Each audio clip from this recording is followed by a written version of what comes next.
The Duke of Ashworth held his wife's diary above the crowd like a trophy.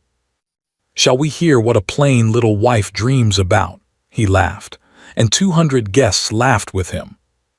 But diaries, like hearts, should never be opened carelessly, because the last page of this one was not written asterisk for asterisk him. It was written asterisk about him. And before the night was over, it would bring the proudest man in England to his knees. The ballroom of Ashworth House glittered that night like a jewel box turned inside out. 1,000 candles burned in the great chandeliers. Champagne flowed. Silk gowns swept across the polished floor, and the orchestra played as if nothing in the world could ever go wrong.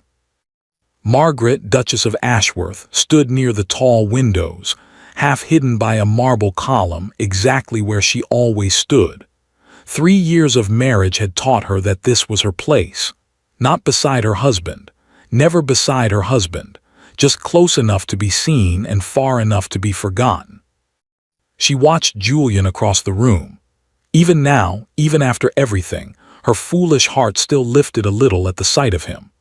The Duke of Ashworth was tall and golden and effortlessly charming, and tonight he was laughing, that easy, careless laugh that had once made her believe he might someday laugh asterisk with asterisk her instead of near her.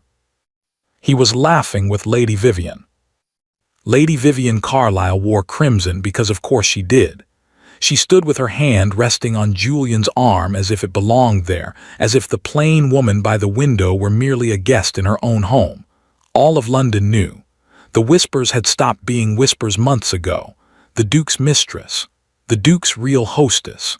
The poor Duchess, well, what did she expect? A merchant's granddaughter marrying so far above herself. Margaret had learned to let the words roll off her like rain off glass. She had her small dignities, her morning walks, her letters to her aunt by the sea. And she had her diary. It was a simple thing, bound in worn blue leather, and it lived in the locked drawer of her writing desk. Into its pages she poured everything she could not say out loud, every hope, every hurt, every small and stubborn dream. It was the one place in that enormous cold house where her heart was allowed to speak. Which is why, when she saw the little blue book in her husband's hand, there in the middle of the ballroom, the floor seemed to tilt beneath her feet. "No," she whispered. Julian had climbed the 2 steps of the musician's dais, and the orchestra had faltered into silence. He held the diary high, turning it in the candlelight, and his smile was the smile of a man about to be very entertaining at someone else's expense. "Friends," he called out. His voice carried beautifully, it always had. "Friends, I promised you amusement tonight, and I am a man of my word." Beside him, Lady Vivian pressed her fan to her lips, her eyes shining. Later, much later, Margaret would remember that look and understand it. Vivian had found the diary. Vivian had picked the lock of the writing desk. Vivian had placed the little blue book into Julian's hands not an hour ago and whispered, "Wouldn't it be delicious?" But in that moment, Margaret understood nothing except that her heart was about to be read aloud to 200 people. She stepped forward. "Julian," her voice was too quiet. "Julian, please." "Ah, there she is," the Duke cried, spotting her. "My devoted wife. Don't be shy, my dear, you're the author of the evening." Laughter rippled through the crowd, uncertain at first, then bolder. "Shall we hear," Julian said, opening the diary with a flourish, "what a plain little wife dreams about?" And he began to read. "Today my husband smiled at me across the breakfast table. I know it was only because the marmalade pleased him, but I have decided to keep the smile anyway and pretend a little of it was mine." The ballroom roared. "Perhaps one day he will love me. I know it is foolish to hope, but hope is the only thing in this house that belongs entirely to me." More laughter, high and bright and merciless. Lady Vivian laughed loudest of all. Somewhere near the punch bowl, a young baroness laughed so hard she had to be steadied by her escort. Margaret stood in the center of it all and did not move. She did not cry. She did not run. Something strange had happened inside her at the sound of her own words in his mocking voice. Something had gone very quiet and very still, like the sea pulling back from the shore before a great wave. 3 years of loneliness, 3 years of swallowed pride, 3 years of loving a man who could do this, and she felt it all harden inside her chest into something cold and clear and unbreakable. So this is who you are, asterisk, she thought, watching her husband perform her heart for his friends. Thank you for showing me at last. Julian turned the pages carelessly, hunting for better material, wetting his thumb, skimming. There's more, he promised his delighted audience. Pages of it. Let's see, here she writes poetry about my asterisk eyes. He flipped toward the end of the book. And that was the moment the evening changed. Because the last page of Margaret's diary had been written only that morning, in a steady hand, with dry eyes. And it was not a love letter. Julian's voice rang out across the ballroom. By the time anyone reads this, I will have. And then it slowed, stumbled. Stopped. 200 guests watched the Duke of Ashworth's face turn the color of ash. The diary trembled just slightly in his hands. Lady Vivian's fan went still. Somewhere at the edge of the room, a glass was set down, and in the enormous silence, that tiny sound was like a gunshot. The Duke stood frozen on the dais, staring at the final page. And no one in the ballroom was laughing anymore. The silence in the ballroom had a weight to it now. 200 people stood frozen, watching the Duke of Ashworth stare at a single page as if it were a loaded pistol. Lady Vivian recovered first. She laughed a thin, brittle sound and touched his sleeve. Julian, darling, don't stop now. You're keeping us all in suspense. He didn't seem to hear her. Read it, someone called from the back, though the voice had lost its playfulness. Go on, Ashworth, finish. And perhaps it was pride. Perhaps it was shock. Perhaps some part of Julian simply could not believe what his own eyes were telling him unless he heard it spoken aloud. Whatever the reason, the Duke of Ashworth cleared his throat, and in a voice that no longer sounded like his own, he read the last page of his wife's diary to the whole of London society. By the time anyone reads this, I will have left Ashworth House for good. I do not write this page in anger. I write it because someone, someday, deserves to know the truth, and it will not come from my husband's lips because my husband does not know it. Julian's eyes flicked up, found Margaret in the crowd. She stood perfectly still by the marble column, her chin level, her hands folded. She did not look away. He swallowed and read on. 2 years ago, I learned that the Ashworth estate was drowning, gambling debts, loans against loans. The bank was preparing to seize the London house before Christmas. My husband never noticed because men like my husband never look at what bores them, and nothing bores him quite so much as his own accounts, or his own wife. A murmur went through the ballroom like wind through wheat. Julian's knuckles were white against the blue leather.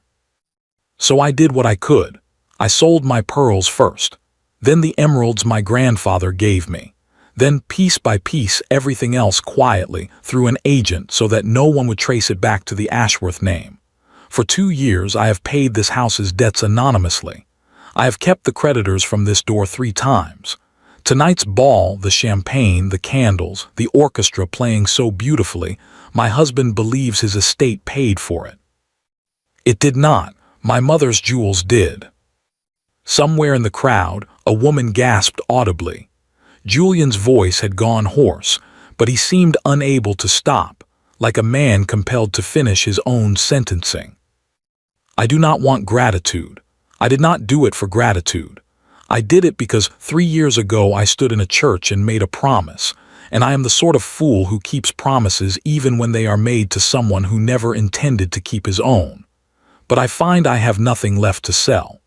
Nothing, except the small hope I have carried in these pages, and I discover tonight that I no longer wish to pay with that. So I am going. Let him keep the house I saved. I will keep only my mother's ring and what remains of my self-respect. Both, at least, are truly mine." Julian lowered the diary. For a long moment, nobody in the ballroom moved. The candles hissed softly in their sconces.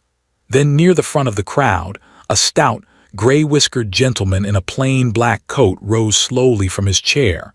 Mr. Whitmore of Whitmore & Sons, the banking house half of London owed money to and the other half feared. Every head turned. Mr. Whitmore was not a man who attended balls for pleasure. He attended them the way a hawk attends a field. "Your Grace," he said, and it took the room a moment to realize he was not addressing the Duke. He was looking at Margaret. "For 2 years my office has received payments against the Ashworth accounts from an agent who refused to name his client. Considerable payments that I confess kept me from an unpleasant duty on 3 separate occasions." He paused, and his shrewd old eyes were not unkind. "The anonymous payments. Madam, it was you." Margaret held his gaze. It was. 2 words, quiet ones, but they landed on that ballroom like a verdict. And then it began, the terrible, rustling shift of 200 people turning to look at the Duke of Ashworth with entirely new eyes. The man who had climbed a dais to mock his wife's devotion, and had instead read aloud in his own voice the proof that this plain, silent, laughed at woman had been carrying his entire world on her back, in secret, for years, while he spent his evenings draped in crimson silk that did not belong to his wife. Lady Vivian took a small step away from him. It was the smallest movement imaginable. Everyone saw it.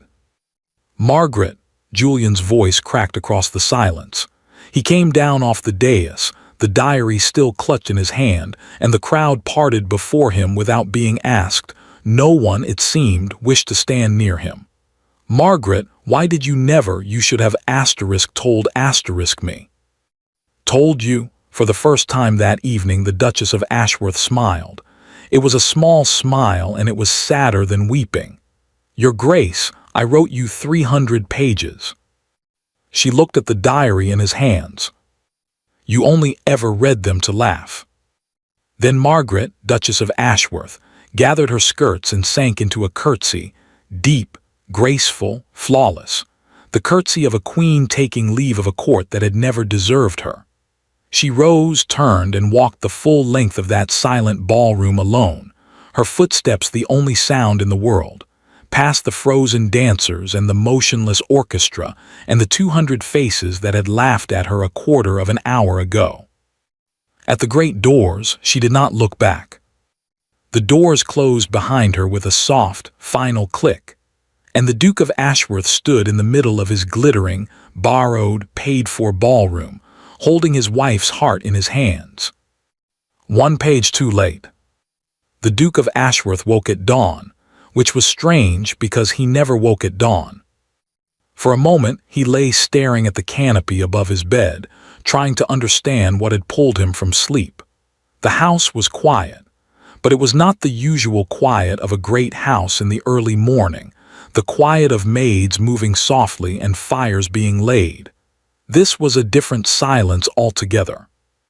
It was the silence of something missing. He rose, dressed without ringing for his valet, and walked the long corridor to the east wing. He told himself he did not know where his feet were taking him. He knew exactly where they were taking him. The door to the Duchess's room stood open. Julian stopped on the threshold. The bed was made, not slept in, made asterisk, with the careful precision of a woman leaving a room she never intended to see again. The wardrobe doors hung open on emptiness. On the dressing table, laid out in a neat row like soldiers at inspection, sat every piece of jewelry he had ever given her. The sapphire earrings from their first anniversary. The gold bracelet he'd had his secretary choose. The diamond brooch Vivian had once mocked as sweetly modest.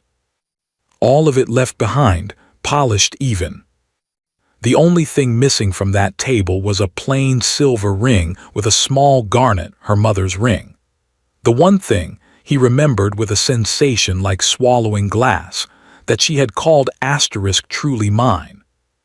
She took the early mail coach, Your Grace. Julian turned. Mrs. Hobbs, the housekeeper, stood in the corridor with her hands folded and her spine very straight. She had been at Ashworth House for 40 years. She had a way of saying Your Grace that could mean a dozen different things, and this morning it meant none of them kindly. The mail coach, Julian repeated. The Duchess of Ashworth on the asterisk mail coach. She wouldn't take the carriage, sir, said it wasn't hers to take. Mrs. Hobbs paused. She said nothing in this house was. Where did she go? She didn't confide in me, Your Grace. It was a lie, and they both knew it, and they both knew he could not call her on it. Julian looked at the old woman, at the red rims of her eyes, at the set of her jaw, and understood for the first time that the servants had loved his wife. That while he had spent 3 years not noticing Margaret, an entire household had noticed her every single day. Mrs. Hobbs, if you know. Will there be anything else, Your Grace? Said Mrs. Hobbs, in a voice like a door closing. By afternoon, the story owned London. It moved through drawing rooms and gentlemen's clubs the way fire moves through dry grass, and with every telling it grew. He read her diary to the whole ballroom. He laughed, my dear, while she stood there. And all the while she'd been selling her own mother's jewels to pay his gambling debts. 2 years, anonymously. And do you know what he was doing while she saved his estate? Do you know who he was doing it with? For 3 years, society had sharpened its wit on plain, quiet Margaret. Now, with the sudden ferocity of a tide turning, it fell upon the Duke. At White's, 2 gentlemen rose and left the card-room when Julian entered. Lord Pemberton, who owed his own comfortable survival to Whitmore's patience, declined a hand of whist with him, declined asterisk, in front of everyone murmuring that he preferred to play with men who understood the value of what they held. An anonymous verse appeared in the evening paper about a peacock who burned his own nest to amuse a crow.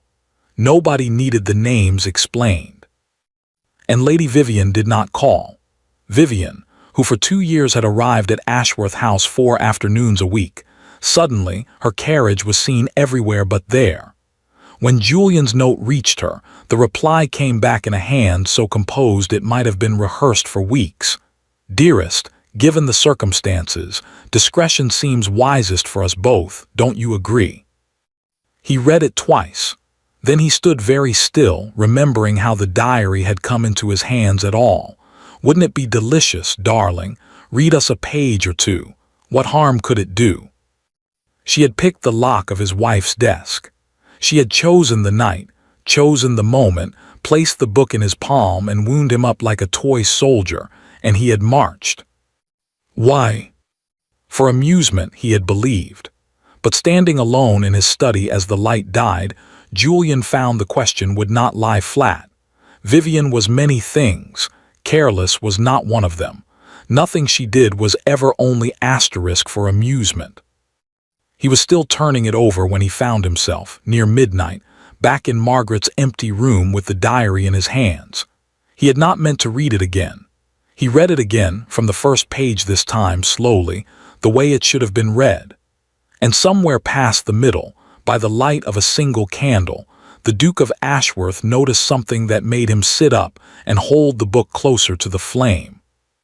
Between one entry and the next, close to the binding, ran a thin, clean edge. Pages had been cut out, not torn in anger, cut asterisk, with a blade carefully so that a careless reader would never notice. He turned the book and found more, 3 places, perhaps 4, whole entries sliced away by a steady hand. Margaret had written something in this diary that she had not been willing to leave behind, something she had removed before walking out of his life. And his wife, he was coming to understand far too late, never did anything without a reason. What did you know? Julian whispered to the empty room. Margaret, what were you carrying alone? The candle guttered. Outside, somewhere in the dark, a carriage rattled past and faded away. The answer, though he could not yet know it, was already moving quietly against him, and the pages his wife had cut out were the only thing standing between the Duke of Ashworth and ruin. The Duke of Ashworth did not sleep that night. By morning, he had read the diary 3 times through, and each reading was a different kind of punishment. The first time, he had read it for the missing pages. The second time, he had read it for clues to where she had gone. The third time, and this was the reading that broke something open in him, he simply read it as what it was: 3 years of a woman's heart, offered daily to a man who never once turned around. He wrote out today without saying goodbye. I stood at the window like a fool. Tomorrow I will not stand at the window. The next entry, I stood at the window. Julian set the book down and pressed the heels of his hands against his eyes. He had married her for her grandfather's fortune. Everyone knew it. She had surely known it, and he had considered his part of the bargain complete when he gave her his name. He had thought her dull because she was quiet. He had thought her cold because she was careful. He had thought her plain because Vivian had said so in that light, amused voice so many times that he had stopped looking with his own eyes. 300 pages. She had told him 300 pages worth of truth, and he had opened the book exactly once to entertain a ballroom. But it was the cut pages that would not let him rest. 4 gaps, he had confirmed, holding each leaf to the candle. 4 places where his wife had taken a blade to her own heart's record and removed something too dangerous to leave behind. The gaps came in a cluster, all within the last 8 months. And on the page just before the first cut, the final surviving line read, I saw something today at Ashworth that I wish I had not seen. I must be certain before I write another word. Whatever she had become certain of filled pages that no longer existed. At 9 o'clock, Julian did something he had not done in 3 years of marriage. He went down to the housekeeper's sitting room, knocked, and asked, not summoned for a word. Mrs. Hobbs received him with the wary courtesy of a border guard. She did not offer tea. I need your help, Julian said. Do you, Your Grace? You know I do. He set the diary on her table gently like something wounded. Pages have been cut out of this book. Something was wrong in this house, something beyond what he stopped, started again plainly. Beyond what I did to her, she discovered something. I think you know what it was. The old housekeeper looked at him for a long moment. 40 years of service had taught her exactly how much a servant could say to a duke, which was almost nothing. But she had helped carry that girl's trunks to the mail coach in the gray dawn, and she had watched her go with dry, terrible eyes, and Mrs. Hobbs was old enough now not to care much what happened to herself. Her Grace came to me in the spring, she said at last. Asked me odd questions, which rooms Lady Vivian went into when Your Grace wasn't at home, whether anyone had been at your study desk, whether the second footman, the one who left us at Michaelmas, sudden-like, whether he'd been hired on someone's recommendation and whose. Julian went very still. Vivian was in my study. More than once, Your Grace. Her Grace watched and wrote things down and grew quieter every week, and one night in October I found her sitting up at 2 in the morning, white as the tablecloth, with papers spread all around her.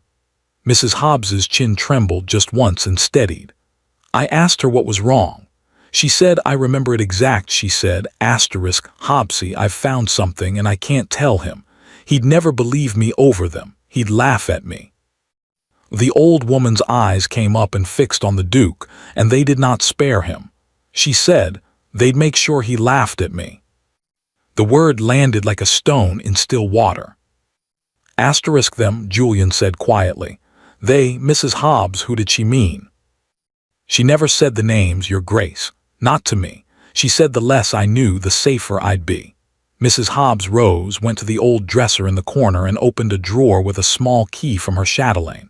But the week before she left, she gave me this. Said if she ever sent word for it, I was to bring it to her wherever she was, and if anything should happen to her.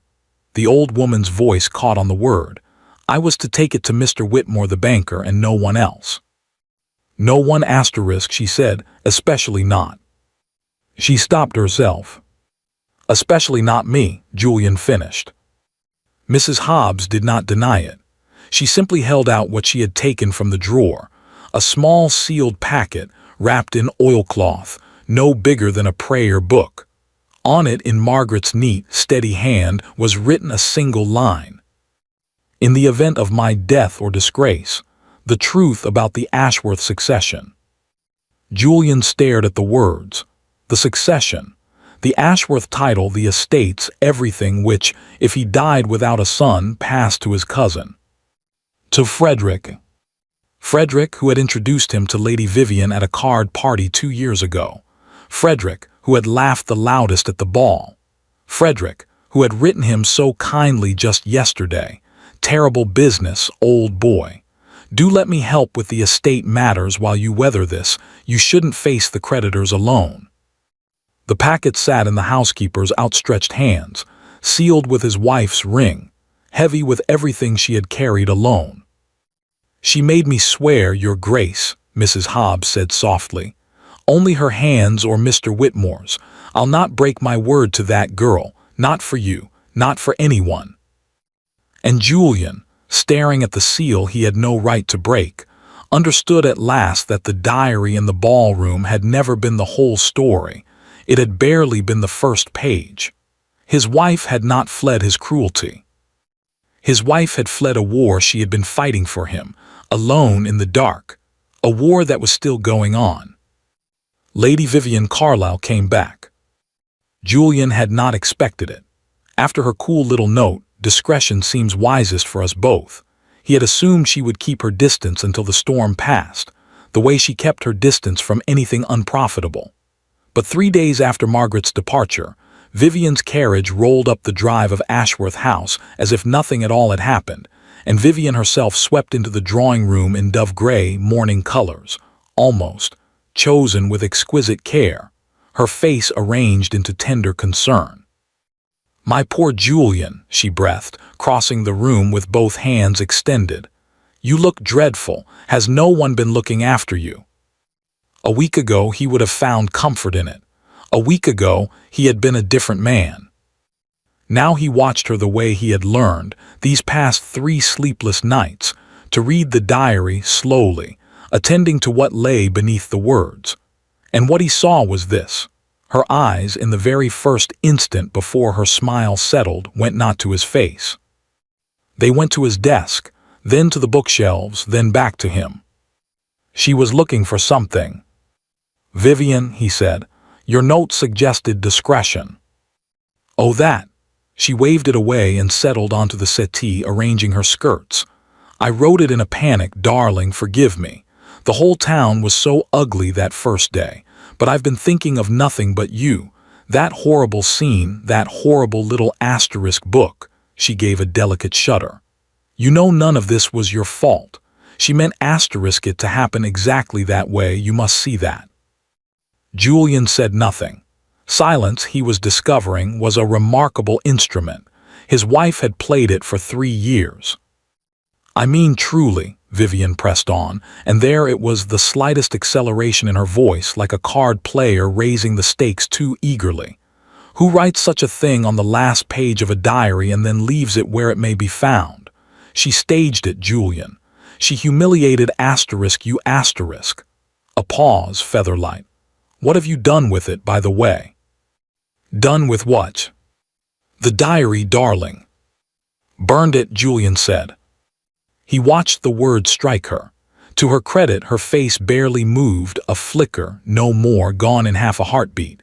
But her fan stopped. Her fan stopped for a full second, and in the language of Lady Vivian Carlyle, that was a scream.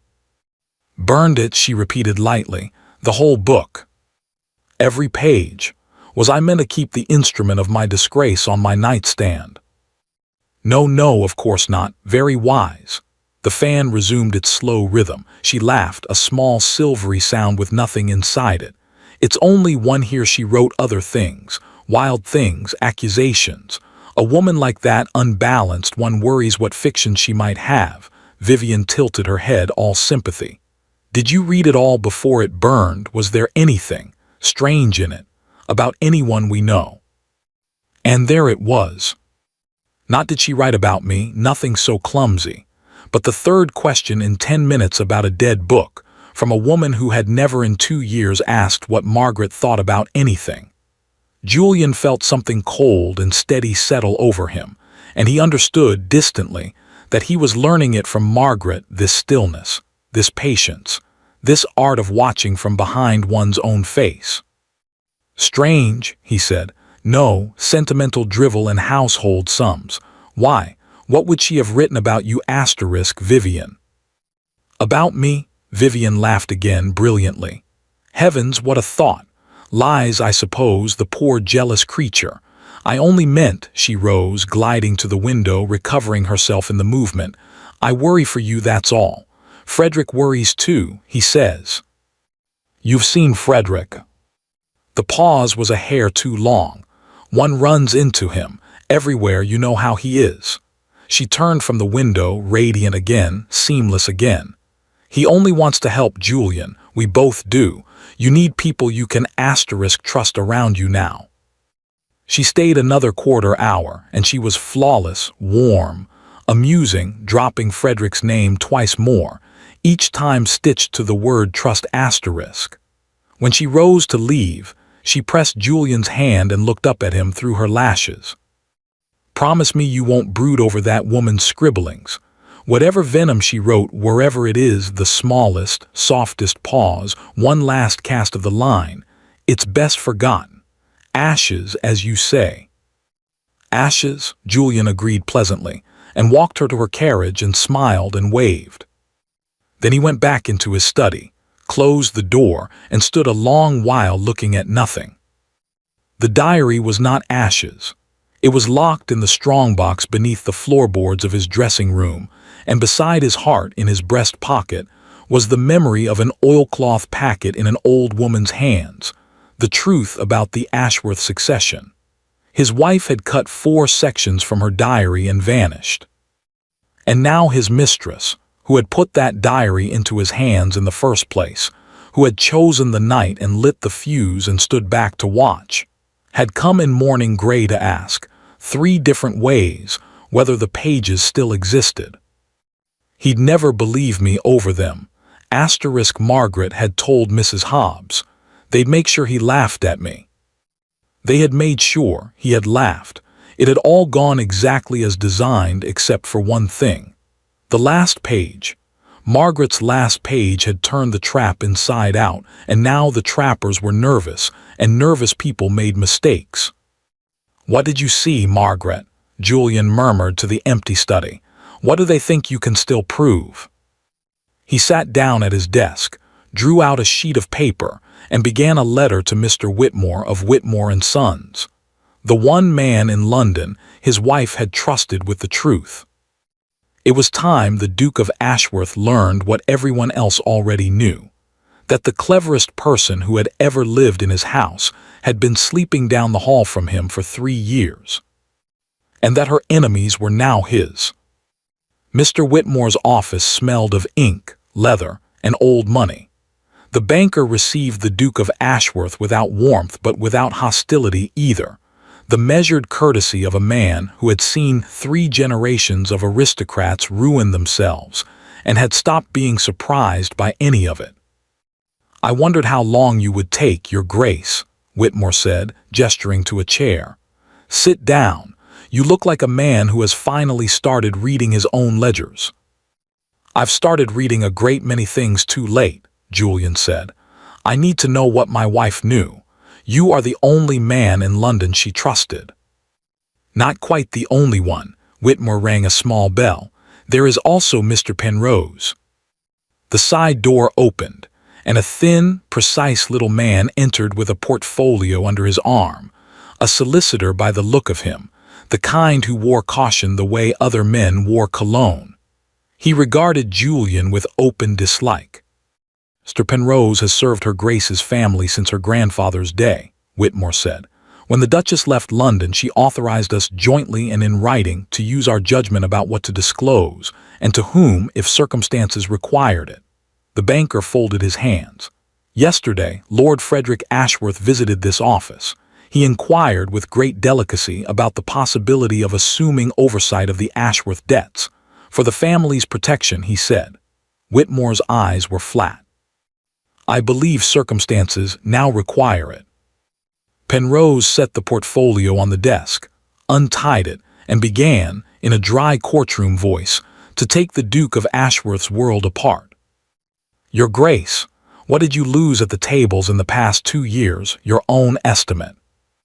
Julian's jaw tightened. 8,000, perhaps 10. 26,000 pounds, said Penrose. You will want to know how it grew so large without your noticing. The answer is that you were meant not to notice. Consider, your Grace, how your evenings have been arranged since, let us be exact, since the spring of the year before last. Who proposed the deep play at Crockford's? Who introduced you to the private tables where the stakes had no ceiling?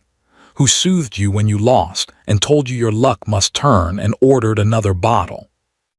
Julian sat very still. He did not need to answer. Every memory had the same 2 faces in it. Frederick dealing, laughing, asterisk one more hand, old boy, and Vivian at his shoulder, her hand light on his sleeve, asterisk darling, you can't stop now. The spring before last, Julian said slowly. That's when Frederick introduced me to Lady Vivian. That, said Penrose, is when the enterprise began, though we believe the agreement between them is older. He drew out a paper. Lady Vivian Carlyle, widowed at 26. Her late husband's estate, contrary to general belief, left her with debts, not income, debts which, our inquiries show, have been quietly serviced these 2 years by drafts traceable, through 2 intermediaries, to your cousin. Lord Frederick does not pay women to be charming, your Grace. He pays them to be useful, asterisk. The room was very quiet. Somewhere below, a clerk's stool scraped.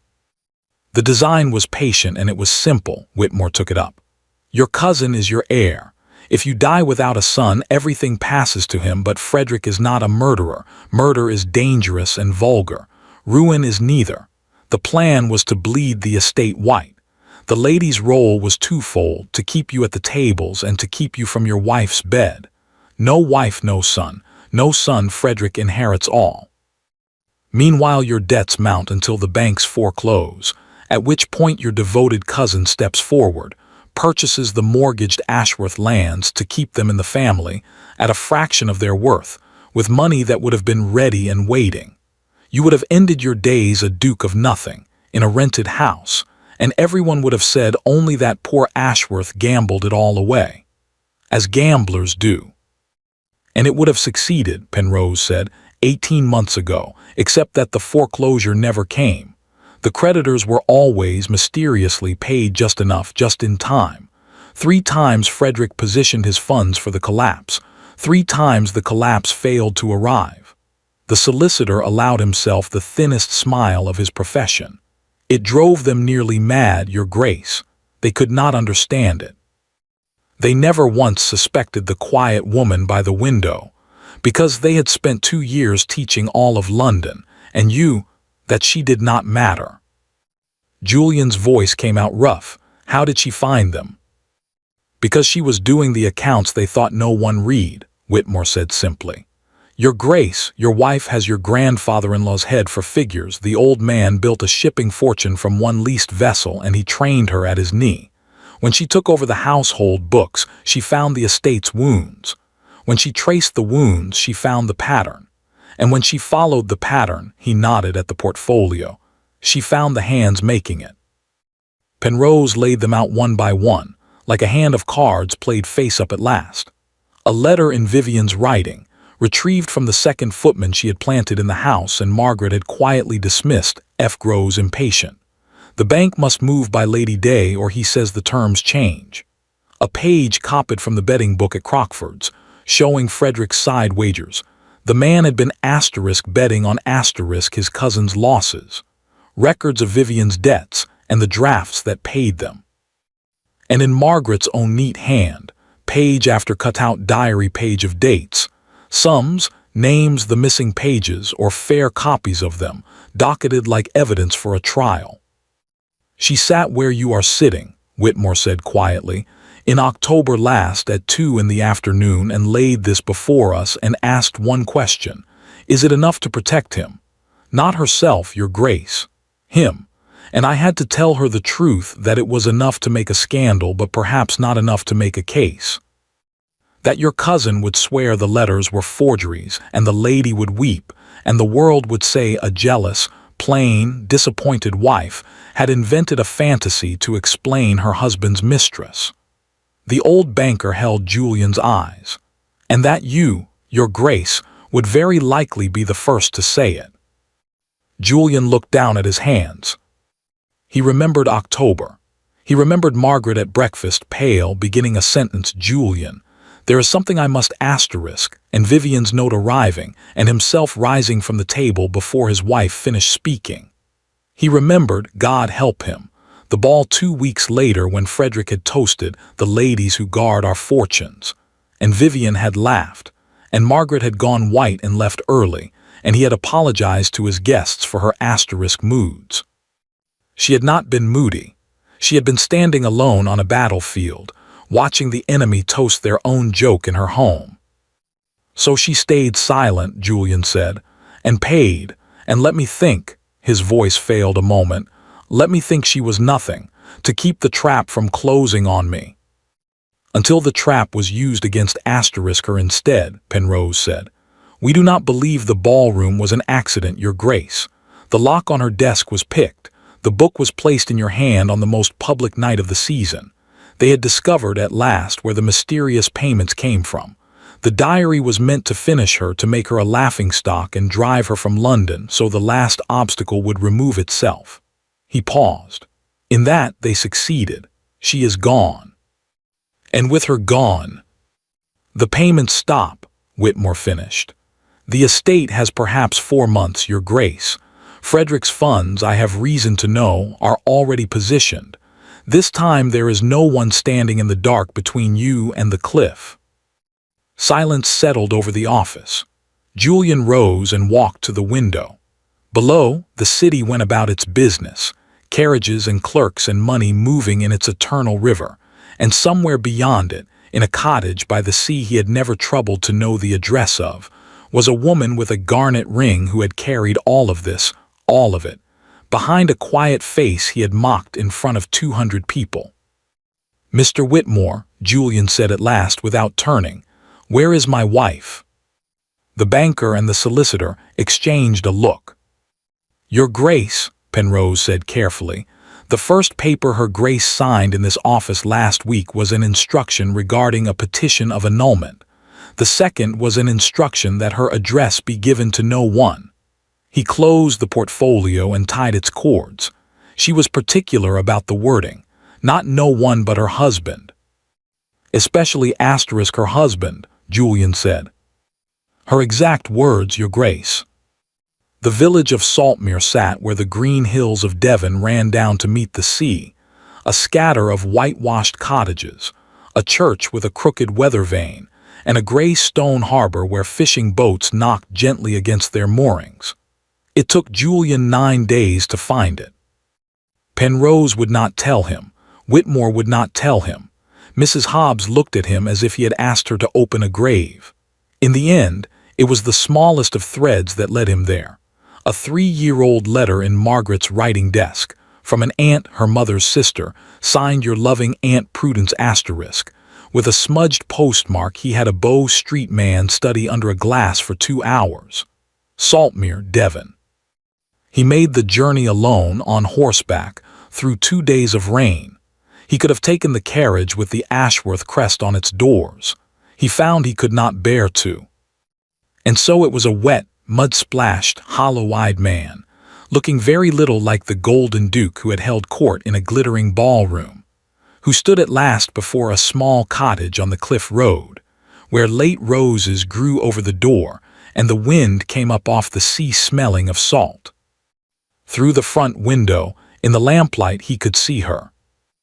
Margaret sat by the fire with a book in her lap, her hair down over one shoulder, dressed in plain gray wool. She was not reading.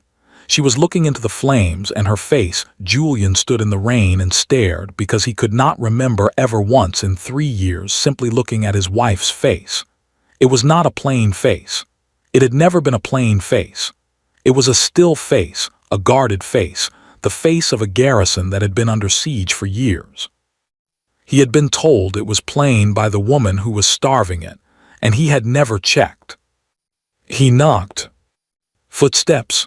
The door opened, and it was Margaret herself, and for one unguarded instant her eyes went wide, and something moved in them, quick and bright and gone. Then the garrison closed. "Your Grace," she said.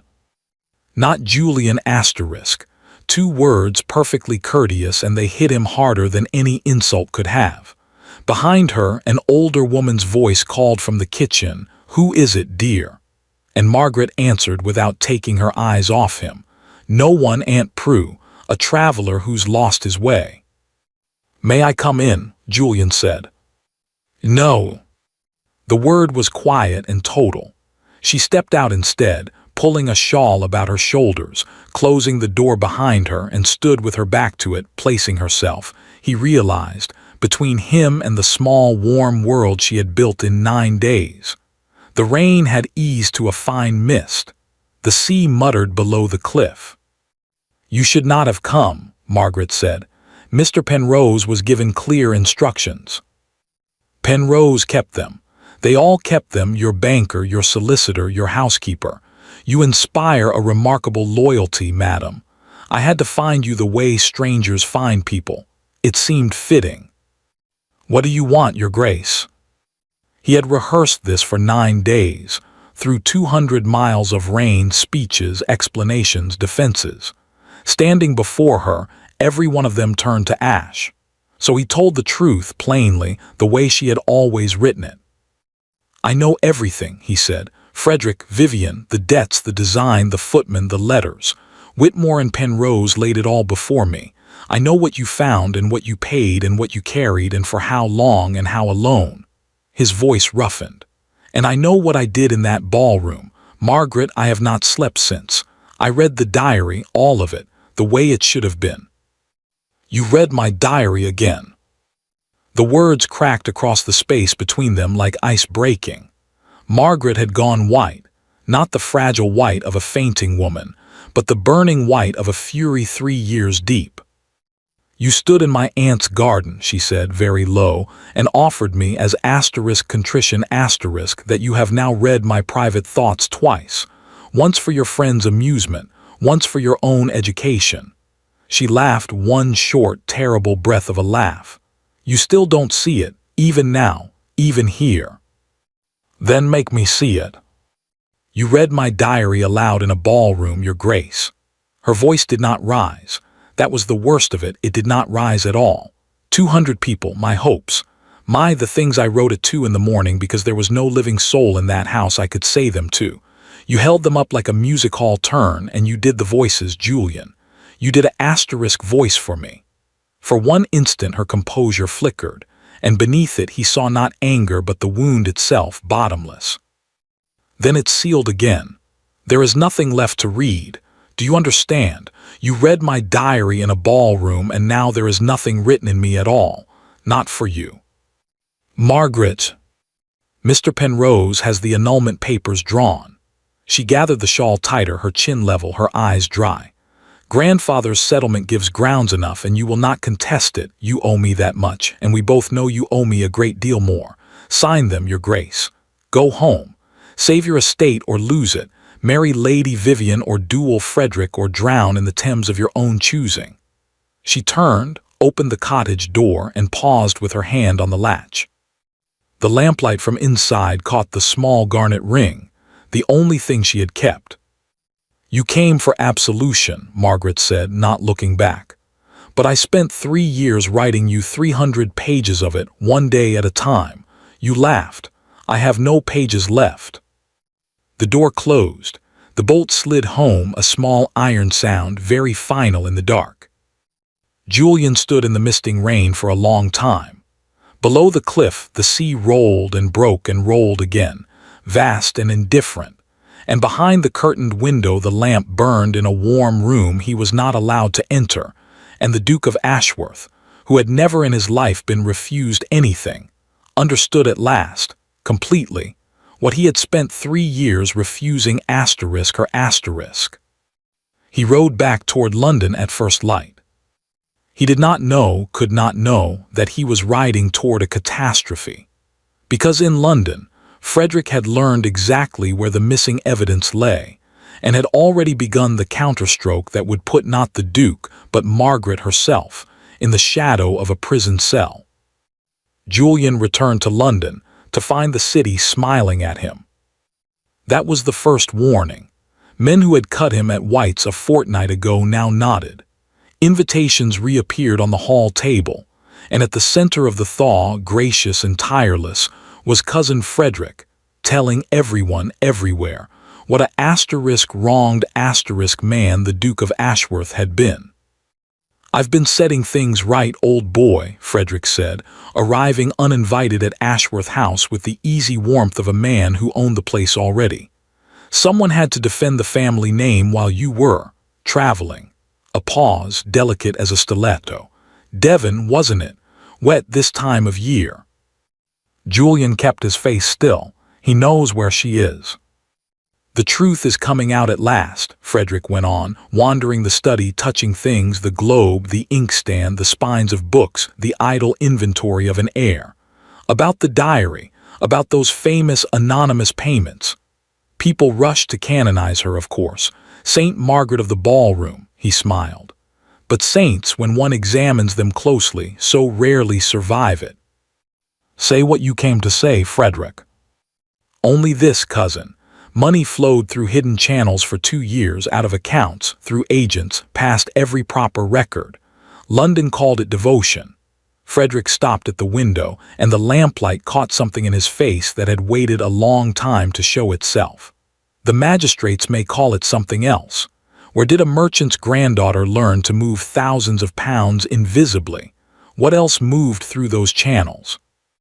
And the papers she carried off when she fled, private letters, documents in other people's hands, some of them, I'm told, forgeries implicating her betters." He sighed, mournful as an undertaker. "Poor creature. A jealous wife, humiliated in public, weaving a fantasy of conspiracies to explain her failed marriage and manufacturing evidence to support it. It's almost a species of madness. One hopes the courts are gentle." There it was, the counterstroke, and it was elegant. Every strength Margaret had would be turned into a charge against her. Her secrecy became concealment. Her financial genius became criminal cunning. Her evidence became forgery. Her silence became guilt. And her word against theirs. A discarded wife against a peer of the realm and a celebrated society beauty. London had already laughed at her once. Frederick was simply inviting it to do so again, this time in a courtroom. "You would not dare," Julian said quietly. Frederick's eyebrows rose. "I am only repeating what is being said, though I should mention purely as family that an information has already been laid before the magistrates. Sir Giles Merton is looking into it. You remember Sir Giles, he dines with Vivian's people. Warrants are such distressing things, but justice, cousin, justice." At the door he paused, drawing on his gloves, and delivered the true message at last, softly, without the smile. "Sign the estate over to my management before quarter-day and persuade your banker friend to surrender whatever stolen papers he's holding, and I imagine all this unpleasantness about your former wife simply evaporates, refuse, and I promise you nothing." He settled his hat. "You had the world, Julian, and you threw it away on cards and crimson silk. All I'm doing is picking it up. Good day." Julian went to Whitmore within the hour, and found the banker already grim. "He moved faster than I thought," Whitmore said, pushing a letter across the desk. "Sir Giles Merton has requested, for now, that this house account for 2 years of anonymous transactions touching the Ashworth debts. The word asterisk forgery appears twice. The word asterisk conspiracy once. Your Grace, understand what they've done. Our evidence against them cannot come out except through the very channels they are now painting as criminal. If Penrose produces those letters in her defense, they will say she forged them and that we laundered her money. They've salted the ground.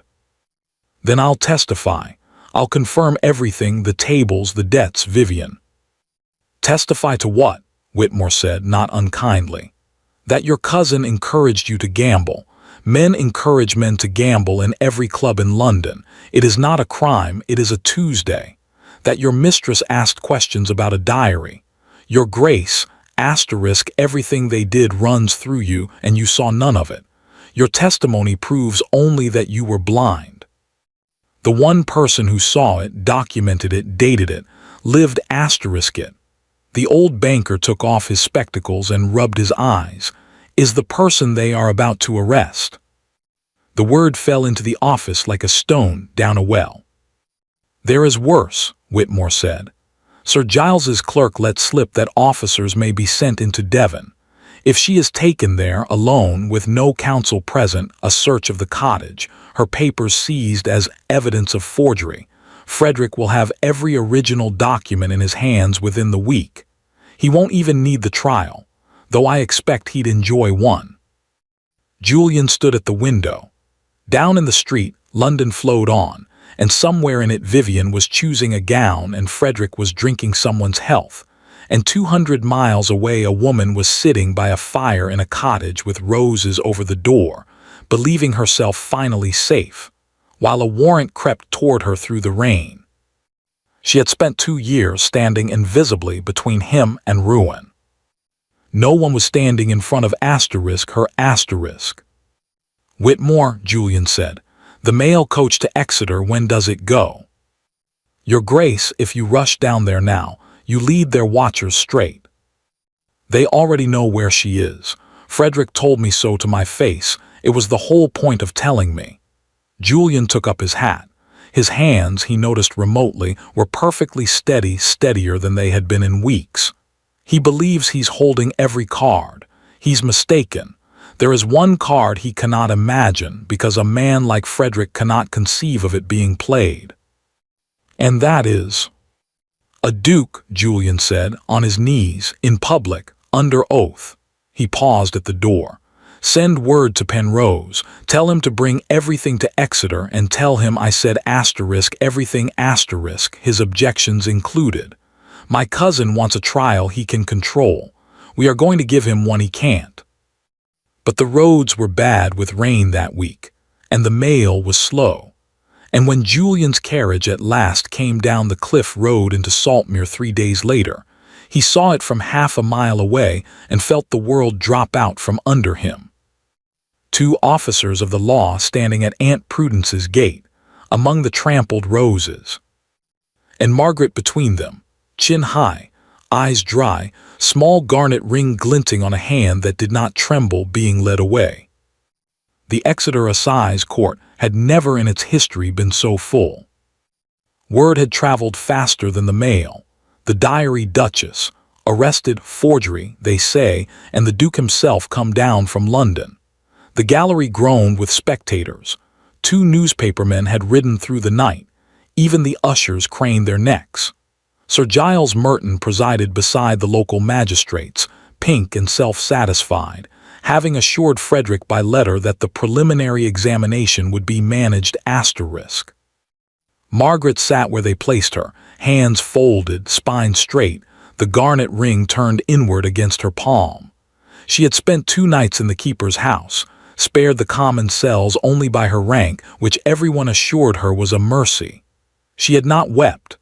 Weeping, she had decided long ago, was a currency, and she would not spend it in front of these people. The case against her unrolled with terrible smoothness. Hidden payments, untraceable agents, documents removed from Ashworth House. A handwriting man, Frederick's handwriting man, prepared to swear the incriminating letters were forged. Counsel for the Crown, well briefed and well paid, painted his portrait for the gallery. A clever, low-born woman, elevated beyond her nature, discarded by her husband, weaving revenge out of ink and paper. Twice the gallery murmured agreement. Vivian, in the third row in dove gray, dabbed her dry eyes at intervals. Frederick sat beside her with the composed sorrow of a mourner at a funeral he had paid for. "The pattern, gentlemen, is plain," Crown Counsel concluded. "Secrecy, cunning, motive. Unless the defense can produce witnesses to these fantastical claims of conspiracy, witnesses other than the accused's own paid servants, a thin smile, I submit there is ample ground to commit." "There is a witness," said a voice from the back of the court. The Duke of Ashworth came down the center aisle. He had been announced to no one. He had sat unnoticed in the crowd, plainly dressed, for 2 hours.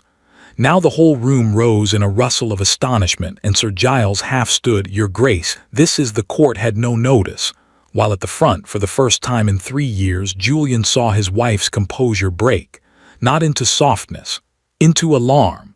"No," her eyes said across the courtroom, "not like this. You'll ruin yourself." He held her gaze and answered it the only way left to him. He walked to the witness stand and took the oath, and turned to face the room. "My name is Julian Ashworth.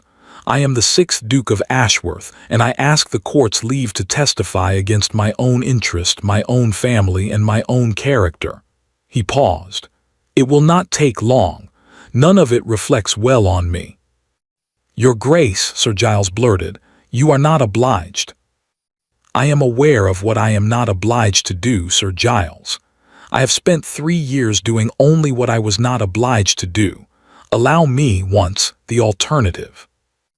And then, in a level voice, before the packed gallery and the scratching newspapermen and the frozen faces of his cousin and his former mistress, the proudest man in England took himself apart in public. He testified to the gambling, the true figures, table by table, £26,000, and who had guided him to each table. He testified to the mistress by name, without flinching, and to what her late husband's debts were, and who had been quietly paying them, and produced Whitmore's tracing of the drafts. He testified to the footman Vivian had planted, to the picked lock on his wife's desk, to the night of the ball. "I was handed my wife's private diary by Lady Vivian Carlyle, who suggested it would amuse my guests. It did. I performed my wife's devotion as comedy before 200 people. I did the voices." The gallery, which had laughed at that story for weeks, did not laugh now. "I offer this to the court so it may weigh a simple question. Whether the woman who wrote those pages, or the people who arranged their reading, had something to hide." "Hearsay and self-flagellation," Crown Counsel managed. "Moving, Your Grace, but where is the asterisk proof asterisk? The originals of these supposed letters?" "Were seized at Saltmere and are in this court's custody," said Penrose, rising, "where the Crown's expert calls them forgeries. Very well." He turned to the doors. "The defense calls Mrs. Agatha Hobbs." She came up the aisle in her 40-year-old church bonnet, carrying a carpet-bag as if it held the crown jewels, which, in a manner of speaking, it did. Sworn in, she set the bag on the rail and addressed the magistrates as though they were underfootmen caught idling. "Her Grace gave me a packet last autumn, sealed. Said if trouble ever came, I was to take it to Mr. Whitmore the banker and no one else. Well, trouble came." She untied the bag. "But my lady is a careful soul, sirs. Before ever she sealed the originals, she had every page of it copied fair, and the copies notarized, dated, witnessed, and stamped by Mr. Crandall, Notary Public of Cheapside, last October, 10 months ago." Out of the carpet-bag came the bundle, ribboned and sealed. "So when this gentleman," a nod toward the Crown's expert of the sort she reserved for tradesmen who overcharged, "says the papers were forged after the ball out of spite, perhaps he'll explain to the court how my lady forged them 10 months before the ball happened, being as she's clever, but not, I think, a asterisk profit asterisk." The courtroom detonated. Notarized, dated, October. The one word asterisk before kicked the entire Crown theory off its foundations, and every person in the room understood it at once. The letters were real. The dates were real. which meant the conspiracy was real, and it sat in the third row in dove gray and a well-cut blue coat. Every head in the gallery turned as if pulled by a single string. The newspapermen wrote so fast they tore their pages. Vivian had gone the color of candle wax. Frederick was on his feet, saying something about outrage, about family, about lies, but his voice had lost its beautiful ease, and Sir Giles, watching his own career flash before his eyes, was already scrambling backward from the wreck, gaveling for order, declaring the committal proceedings against the Duchess dismissed, entirely dismissed, and ordering the papers impounded for a new inquiry into other parties.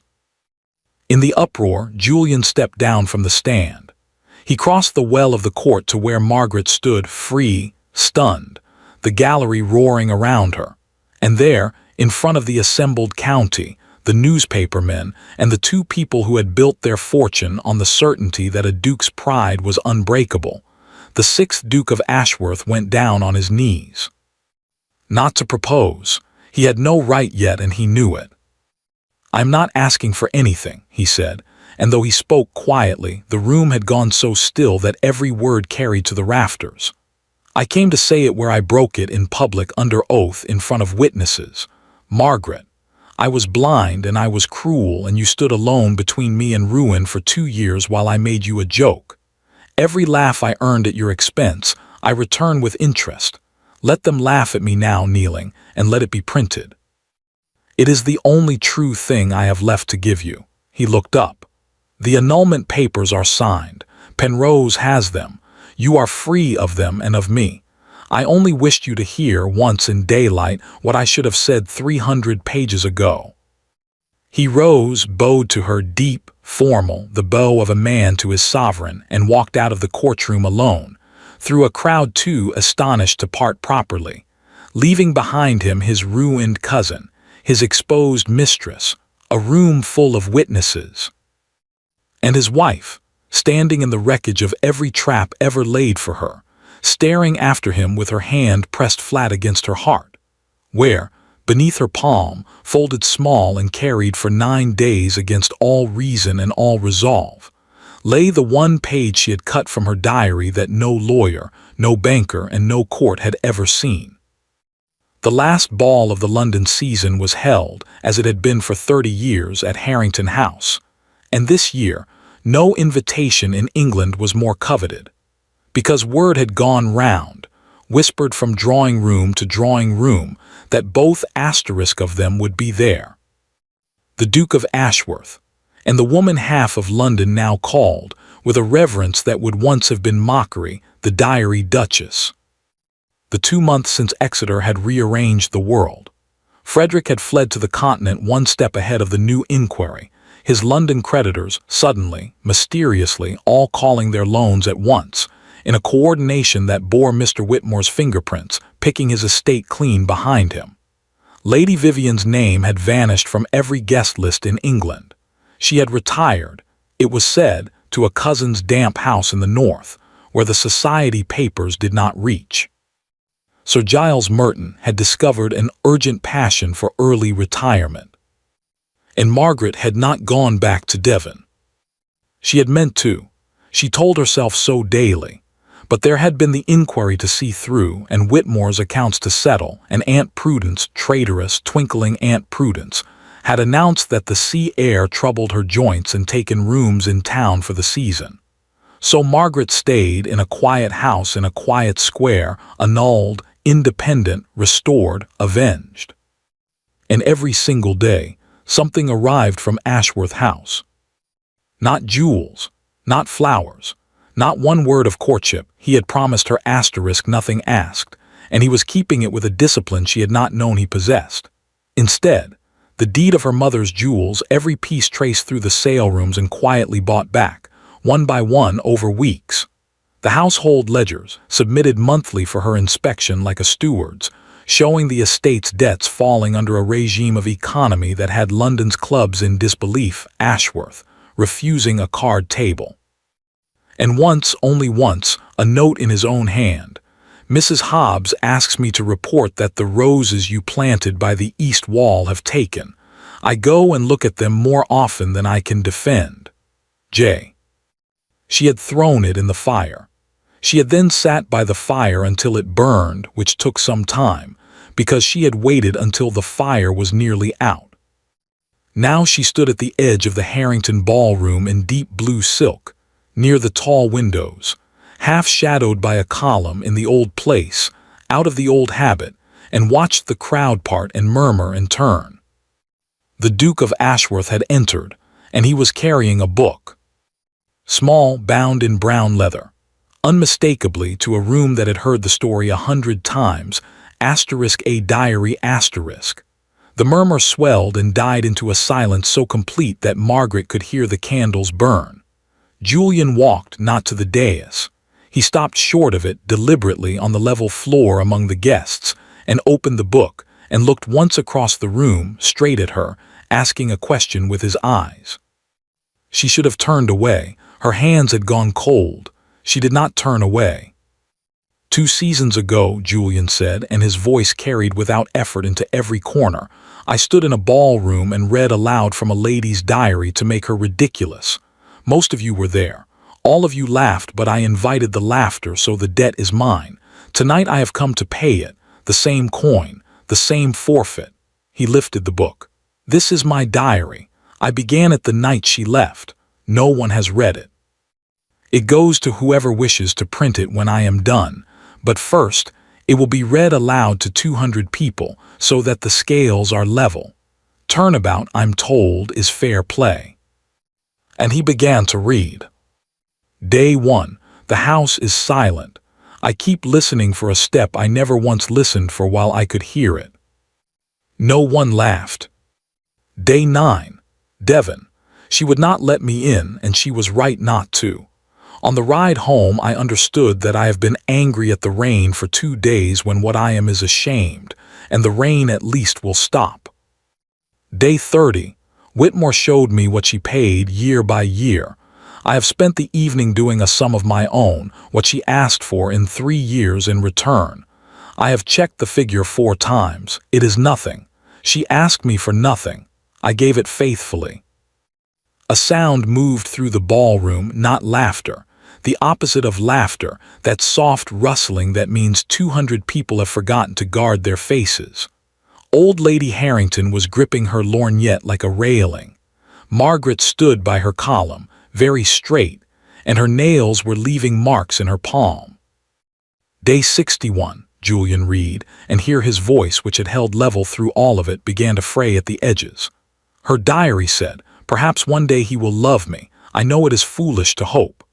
I have thought about those lines every night for 2 months, and tonight I will write the answer here where it can be read out and laughed at, since that is what we do with true things in ballrooms. The answer is that she hoped for the wrong day and the wrong tense. Not one day. Not will. It has already happened. It happened slowly, and then it happened entirely, and the joke, laugh please, whenever you're ready, the joke is that it happened only after I had thrown her away. I love her. I love my W. He stopped, because the crowd was parting. Margaret had left her column. She was crossing the ballroom floor alone, through the silence, the whole length of it, past the frozen dancers and the motionless orchestra, exactly as she had once crossed another ballroom in the other direction. And she walked straight up to the Duke of Ashworth and stood before him, chin level, eyes bright and terrible, and held out her hand. "Give it to me," she said. Julian, ashen, closed the diary and placed it in her hand, waited for the fire or the floor or the door. Margaret opened her reticule, put his diary inside it, and drew out, worn at the creases, carried against all reason for 2 months and 9 days, a single folded page.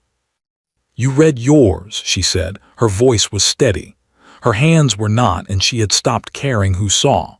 "It's only fair I read mine, the last one I ever wrote in that house.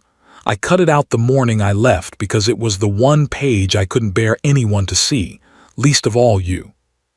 She unfolded it, and in the silence of the season's last ball, before 200 witnesses, the Duchess read the missing page.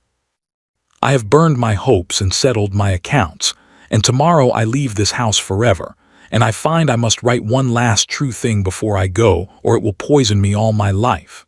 Here it is. God forgive me, I still love him. I love him despite the ballroom, despite her, despite 3 years of silence at his table. It is the most foolish sentence I have ever written, and it is the truest, and that is precisely why no one may ever read it. She lowered the page. You wanted the scales level, Your Grace, Margaret said, into the ringing stillness. There, now we have both been fools in front of everyone. Margaret, Julian's voice was wreckage. The annulment, it's done, you're free, I can't ask. No, she agreed. You can't. And then slowly, with the whole of London watching, with Mrs. Hobbs sobbing openly and unashamed somewhere by the supper-room doors, the corner of Margaret's mouth curved into the smile from no page of any diary, the one he had never earned at any breakfast table, and she sank before him into a curtsy. Deep, graceful, flawless.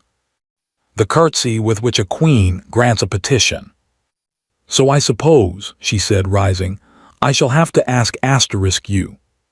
For a moment the Duke of Ashworth stood absolutely still, as though the words needed to travel a very great distance to reach him. Then 200 people saw the proudest man in England laugh and break in the same instant, and he caught her hands, both of them, the garnet ring warm under his fingers, and whatever answer he gave was lost forever to history, because the ballroom had erupted, and the orchestra, unbidden, had crashed joyfully into a waltz, and Lady Harrington was striking her cane on the floor and crying, at last, with complete disregard for her dignity. They were married quietly, 3 weeks later, in a village church in Devon with a crooked weather vane, Aunt Prudence triumphant in the first pew, Whitmore and Penrose stiff and secretly delighted beside her, and Mrs. Hobbs guarding the register like the crown jewels. And it was noticed, by the very few who were present, that when the moment came for the ring, the Duke did not replace the little garnet. He set the wedding band beside it. 1 year later, the first thing anyone noticed about Ashworth House in the year that followed was the light. It was the same house, the same tall windows, the same marble staircase, the same chandeliers that had once blazed over 200 laughing guests, but something in it had changed at the root, the way a garden changes when someone finally begins to tend it, and visitors, stepping into the great hall, would pause without quite knowing why and look around and say, "How bright it is in here! Was it always so bright?" It had not always been so bright. Mrs. Hobbs could have told them the difference, though she never did, because a housekeeper of 40 years' standing does not gossip about her betters. She merely allows certain facts to be observed. And the facts were these. The curtains in the east wing, which had been kept drawn for 3 years over rooms nobody entered, now stood open to the morning sun. Fires were lit in rooms that were actually used. The long dining table, where a duke and a duchess had once sat at opposite ends like two strangers sharing a public coach, had been quietly replaced at her Grace's instruction with a smaller, rounder one, at which two people could not sit far apart even if they tried. They never tried. And in the Duchess's morning room, this was the detail Mrs. Hobbs treasured most, though she would not have admitted it under torture. There stood a writing desk with a little brass lock. The lock had been removed. Her Grace had asked for it herself, the first week after the wedding. The estate carpenter had come up, puzzled with his tools, and taken the lock off the drawer and smoothed the wood over, and asked if her Grace wished a new lock fitted, a better one perhaps after he had gone red, after everything. "No, Mr. Timms," the Duchess had said, "no more locks, that's rather the point." On a bright morning in June, 1 year almost to the week since a courtroom in Exeter had turned the world the right way up, Margaret, Duchess of Ashworth, sat at that unlocked desk with a cup of chocolate going cold at her elbow, and cheated. She was reading yesterday's page of the diary. This was, strictly speaking, against the rules. The rules of the diary, their diary, The fat green-bound volume that had replaced both the burned blue book of her memory and the brown one from the Harrington ball, had been established on the first night of their marriage, in the small inn at Saltmere, with the sound of the sea coming through the window, and they were simple. One book, two hands. Each of them wrote when they pleased, whatever they pleased, and neither was ever obliged to show the other what they'd written. But the book lived on the desk, open to the world, unlocked, unhidden, and anything in it might be read by the other at any hour of any day. "It seems a dangerous arrangement," Julian had said that first night, turning the blank book over in his hands. "Suppose I write something foolish?" "You will," Margaret had said. "Frequently. So shall I. That's the arrangement, Julian. The foolishness in daylight, all of it. I spent 3 years hiding my heart in a locked drawer, and you spent 3 years never wondering what was in it, and look where we—" And then she had not finished the sentence, because he had taken her face in his hands and finished it another way. So the book stayed open, and they wrote. He wrote the way he did everything in that first year, clumsily at the start, then with a growing, startling honesty that sometimes made her put the book down and stare out the window until her eyes stopped stinging. M corrected Whitmore's arithmetic today in front of both clerks. Whitmore looked like a man watching a sunrise. "I have married a mind twice the size of my own, and I find that what I feel about this is not injured pride, but something embarrassingly close to boasting." He wrote about the estate, about the accounts he now kept with the passionate exactness of a reformed sinner, about his nightmares. He still had them sometimes, of a ballroom and a small blue book and laughter, and about the roses by the east wall, which had spread along the whole border now, stubborn and thriving, like certain other things that had been planted in poor soil and survived. And she wrote too, small things mostly, because she had learned that the small things were the true ones. "He waited for me at breakfast today, although the eggs went cold. 3 years he never waited. The eggs were dreadful. I have never enjoyed a breakfast more." Yesterday's entry, the one she was cheating by rereading now, was in Julian's hand, and it was one line only. "1 year tomorrow since Exeter. I have asked Hobbs to prepare the ballroom. There is something I mean to do, and this time, for the first time in the history of this family, a duke is going to ask permission first."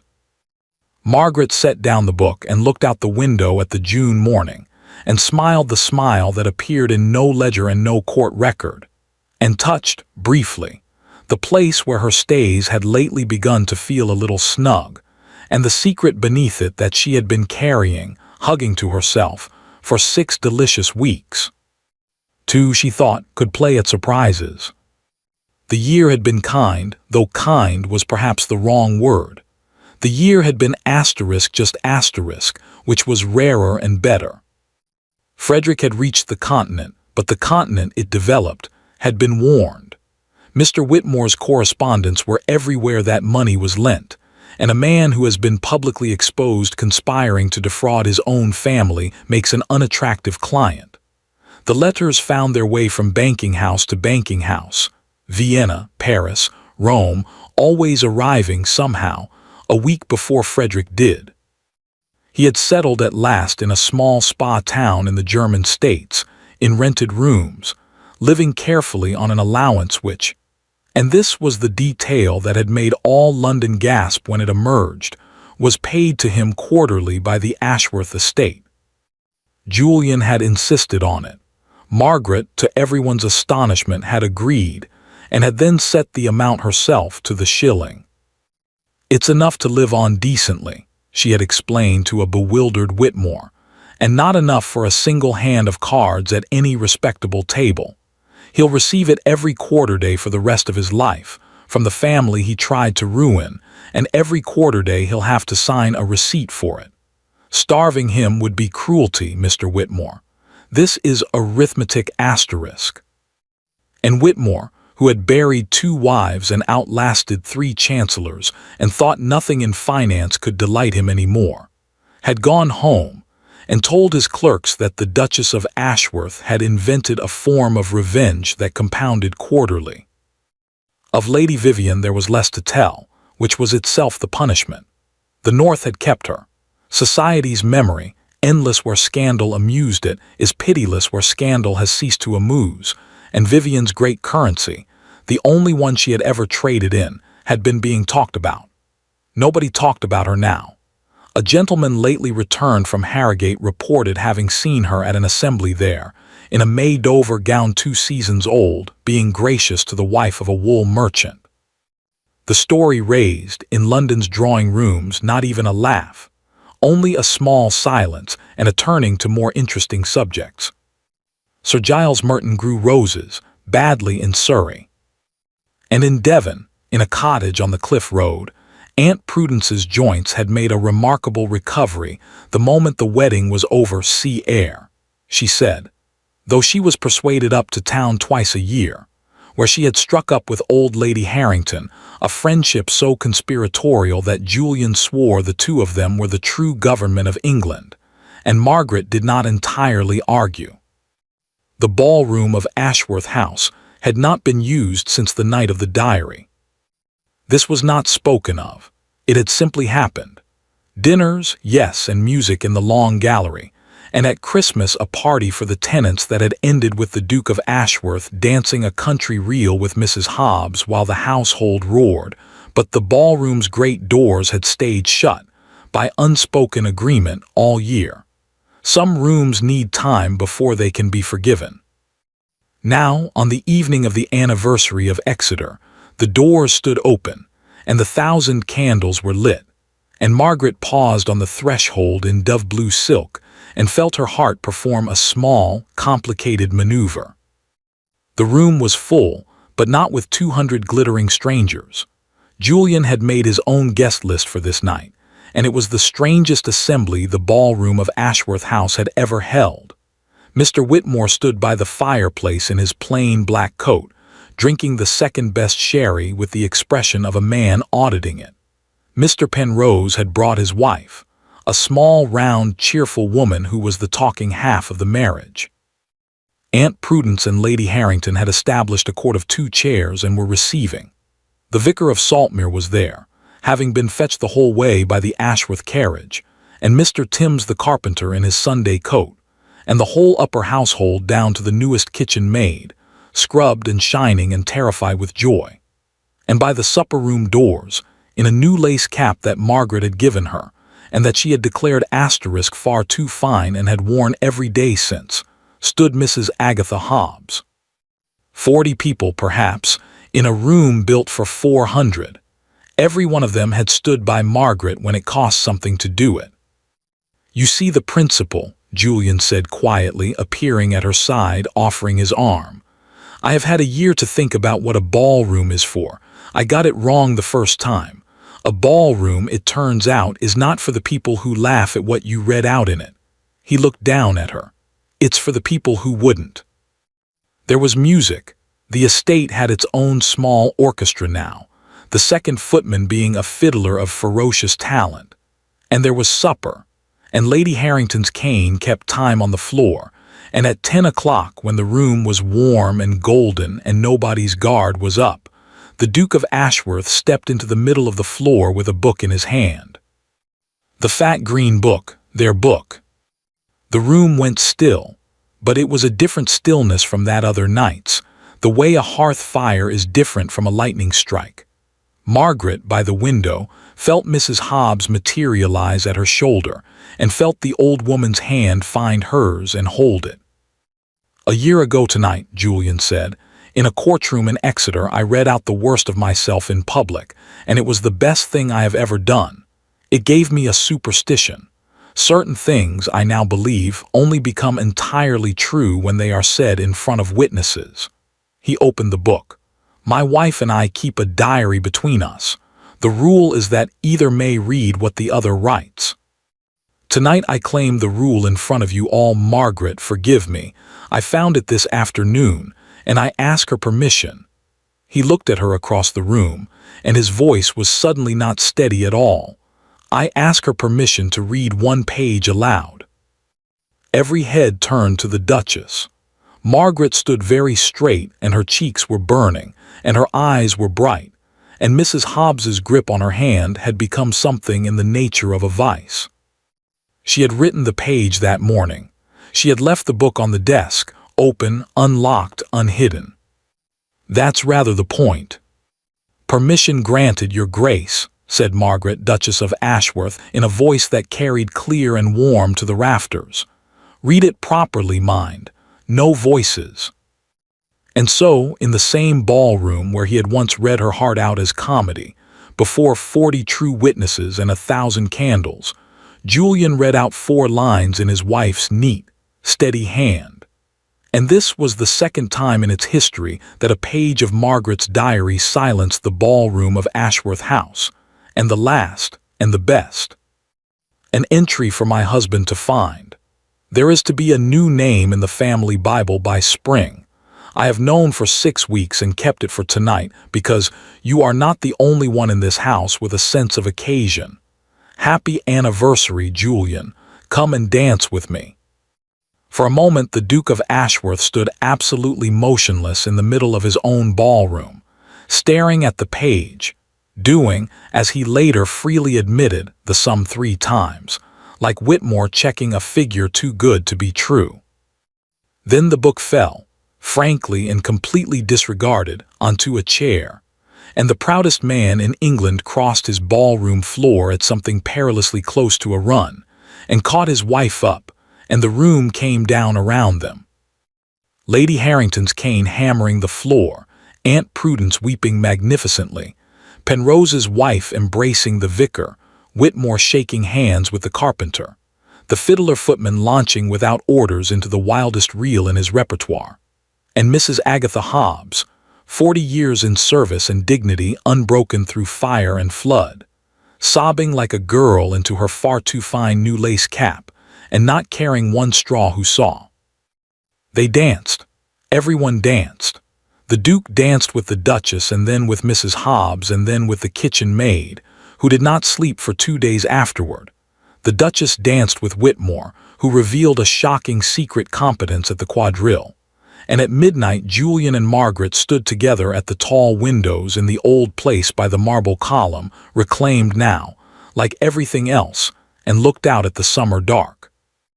"A name in the family Bible," Julian said, for perhaps the 15th time. "By spring. By spring. If it's a girl," he said, "I should like, that is, I have been thinking for the last 2 hours, which is to say not thinking at all, I should like her to have your mother's name." Margaret turned the little garnet ring on her finger beside the gold band, and did not trust herself to answer that in words, so she answered it another way, and the marble column, which had seen a great deal in its time, saw that too. The child came with the spring, a daughter, dark-haired, loud, and entirely healthy, and was carried to her christening in Saltmere Church under the crooked weather vane, wrapped in lace that Mrs. Hobbs had been secretly making since approximately 1 hour after the announcement. She was given her grandmother's name, and Aunt Prudence and Mr. Whitmore stood as godparents, an alliance of sea, air, and compound interest that boded formidably for the child's future. And on a quiet evening in May, when the house had settled and the baby slept, and the roses by the east wall were budding along the whole length of the border, Margaret sat at the unlocked desk in the last of the light, and drew the green book toward her, and dipped her pen. 3 years ago, a lonely young woman in this house had written, "Today my husband smiled at me. I know it was only because the marmalade pleased him, but I have decided to keep the smile anyway and pretend a little of it was mine." The whole world had heard those words read out as a joke. She had thought once that they were the saddest lines she would ever write. She turned to a fresh page and wrote the answer to them, 12 words, in a neat, steady hand, in a book with no lock, in a house full of light. "Today my husband smiled at me, and now I know he loves me." She sat back.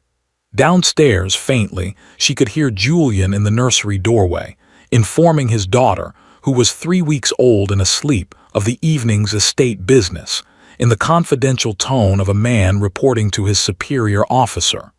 Margaret listened and laughed softly to herself and left the book lying open on the desk where anyone might read it. Because some diaries, it turns out, are meant to be read aloud after all. Thank you for listening to the story all the way to the end. Please tell us which city you're watching from and what the story made you feel. Don't forget to subscribe so you won't miss new stories.